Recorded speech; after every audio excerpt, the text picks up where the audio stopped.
कामना नशर साहब, जो कारोबारी बरादरी के मुतालबे थे कि एनर्जी कॉस्ट नीचे की जाए, पॉलिसी रेट को कम किया जाए और टैक्स रेट को रिड्यूस किया जाए, तो आज पहला मरला था पॉलिसी रेट के हवाले से, जिसमें स्टेट बैंक ऑफ पाकिस्तान तो आज उस कमी में हमें कामयाब होता नजर नहीं आया, नाकाम होता नजर आया।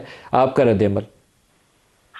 जी, हम इस पे बड़े मायूस हैं कि स्टेट बैंक ने मॉनेटरी पॉलिसी कमेटी के तहत इंटरेस्ट रेट कम नहीं किया और ये कोई अच्छी बात नहीं है, कंसिडरिंग कि जब शरह महंगाई, जिसको आप इन्फ्लेशन कहते हैं, वो जब अपने एक लोएस्ट पे गई हुई है, तो फिर डबल रेट का इंटरेस्ट रेट रखने की कोई सेंस नहीं बनती हमारे नजरिए में। कामरान साहब, कितने टेक्सटाइल यूनिट्स हैं जो बंद हुए हैं रिसेंट पास के या रिसेंट मंथ्स के अंदर? जी, कोई 150 से ज्यादा मिलें बंद हो चुकी हैं, 150 से ज्यादा बंद हो चुकी हैं और हमें खतरा इस बात का है कि मजीद और बंद होने का खदशा हमें नजर आ रहा है।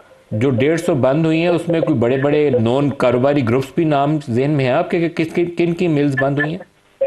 जी, बड़े नॉन कारोबारी 3-3 जद्दी पुश्तियों से इस्टेब्लिश ग्रुप्स हैं जिनकी बंद हो चुकी हैं।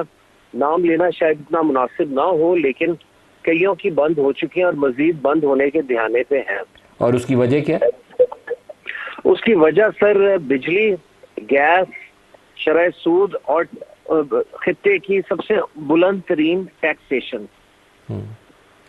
मामला बेहतरी की तरफ अगर ना बढ़े तो फिर क्या होगा? क्योंकि जो दिसंबर के नंबर हैं 20% बरामदात गिरी हैं, टेक्सटाइल सेक्टर की एक्सपोर्ट्स जो हैं वो भी आई थिंक 8% उनमें भी फॉल हुआ है, तो ये ट्रेंड तो बड़ा नेगेटिव है।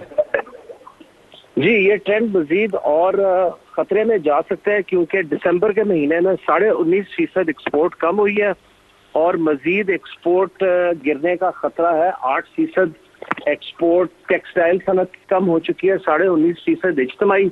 जनवरी का डाटा आपके सामने अगले हफ्ते आ जाएगा, हमें उससे भी कोई इतनी उम्मीद नहीं है।